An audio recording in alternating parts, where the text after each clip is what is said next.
Salut chers amis en Jésus-Christ. Bonjour et bon temps de carême 2022. Grâce au Seigneur Jésus-Christ, nous sommes arrivés encore au temps fort du carême par cette fête centrale.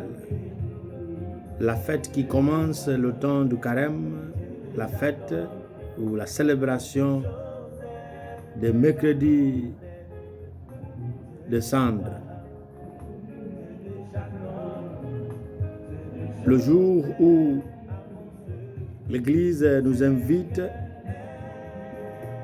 à reconnaître notre péché, à accepter la cendre qui signifie notre pénitence, notre état de pécheur et qui demande le pardon de celui qui est miséricordieux.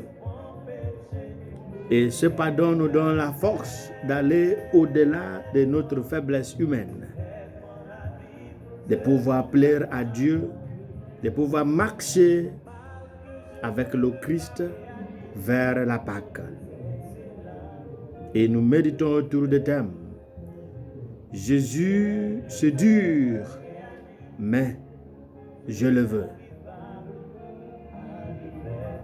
C'est dur, mais je le veux.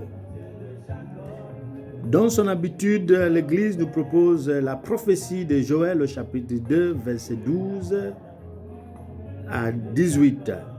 2 Corinthiens chapitre 5, 20 au verset 6, verset 2. Et l'évangile de Saint Matthieu chapitre 6, verset 1 à 6, verset 16 à 18. Jésus, c'est dur, mais je le veux. Le carême avait déjà à la fin du IVe siècle ses caractéristiques actuelles, ce qui parle de la préparation des catéchumènes au baptême, des pénitents à la réconciliation, ce qui est le temps de prière et de partage pour tous les peuples chrétiens. Mais qu'est-ce que le carême et comment doit-on le vivre? Le carême commence le mercredi de cendre et s'achève le jeudi saint avant la célébration de la scène du Seigneur.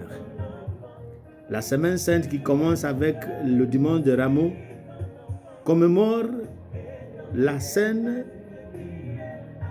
la passion et la mort du Christ sur la croix.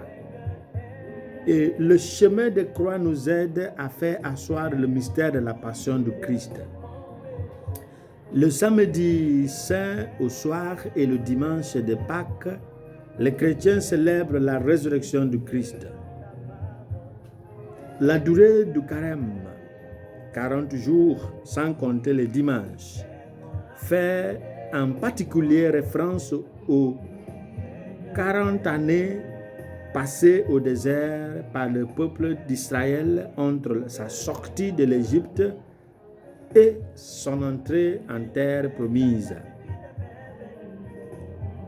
Elle renvoie aussi aux 40 jours passés par le Christ au désert entre son baptême et le début de sa vie publique. Il y a d'autres références. Moïse, qui a fait 40 jours et 40 nuits vers la montagne du Seigneur pour chercher le décalogue. Nous avons la marche d'Élie. Et cette période qui a le chiffre de 40 symbolise le temps de préparation à de nouveaux commencements. Il faut reprendre pour une meilleure vie. Durant le temps de carême, nous sommes invités à nous donner des moyens concrets dans la prière, dans la pénitence et dans le monde pour nous aider et à discerner les priorités de notre vie. Le temps du carême est un temps autre qui invite à une mise à l'écart pour faire silence et être ainsi réceptif à la parole de Dieu. Mais en quoi consiste le jeûne? Le jeûne chrétien catholique, selon cette période, consiste à faire un seul repas pendant la journée avec une alimentation frugale ou modérée le matin et le soir. On ne doit rien manger entre le repas sauf en cas de maladie. Il faut retenir que l'Église a 2 jours de jeûne et d'abstinence obligatoires. C'est le mercredi de cendre et le vendredi saint. Les autres jours, sans compter les solennités et le dimanche, sont au choix, pas d'obligation. Et qui est obligé au jeûne? Selon la loi du jeûne, sont obligés les gens qui ont atteint l'âge, des fois les gens qui sont majeurs, des fois il y a des pays qui commencent à l'âge de 15 ans, mais d'autres 16 ans, la plupart commencent à l'âge de 18 ans jusqu'à 59 ans. Et si vous regardez cette période, la catéchèse ou le catéchisme de l'initiation chrétienne numéro 1252 nous aide à bien comprendre cette insistance. Par rapport à l'abstinence, l'abstinence est le fait de se priver de la viande rouge, blanche ou la dérivée, ça veut dire les choses faites à la base de la viande. Et la loi de l'abstinence oblige tous ceux qui ont accompli 14 ans. 14 ans. Saint Matthieu dans l'Évangile nous interdit de faire la publicité de nos prières, de nos pénitences, de nos jeûnes, car dans la vie spirituelle, et je répète, dans la vie spirituelle chrétienne, il n'y a ni concurrence ni spectacle. C'est pourquoi Jésus nous dit de ne pas faire voir ce que nous faisons, car notre Père qui voit ce qui se fait en secret nous donnera la récompense. Quels sont les symboles de cendre que nous imposons sur nos fronts aujourd'hui? C'est une condition de faiblesse et de vanité de l'homme qui avance vers la mort. C'est une condition pécheresse de l'homme.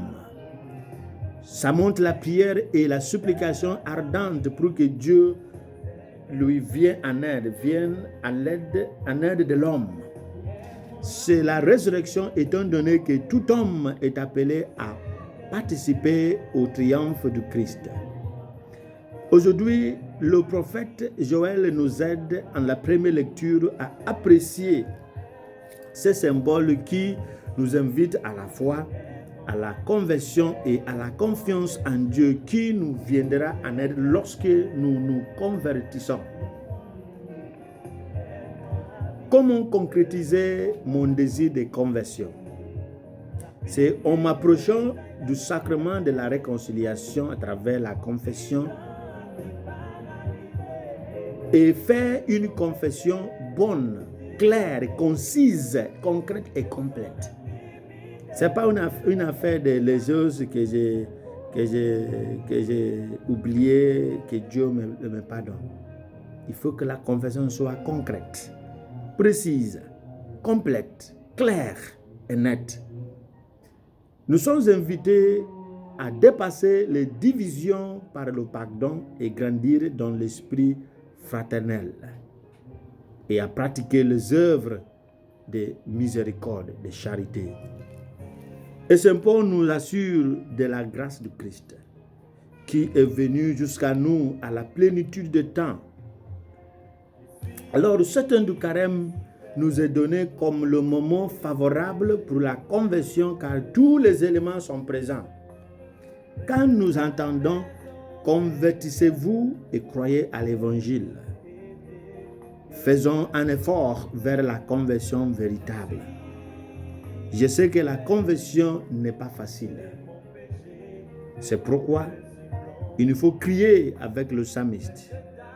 Pitié, Seigneur, car nous avons péché. Que Dieu d'Abraham, que Dieu de Jacob, que Dieu de Joseph vienne à nos aides, qui nous pardonne nos péchés et nous donne la force de nous convertir pour notre salut et qui nous bénisse. Au nom du Père et du Fils et du Saint-Esprit. Amen.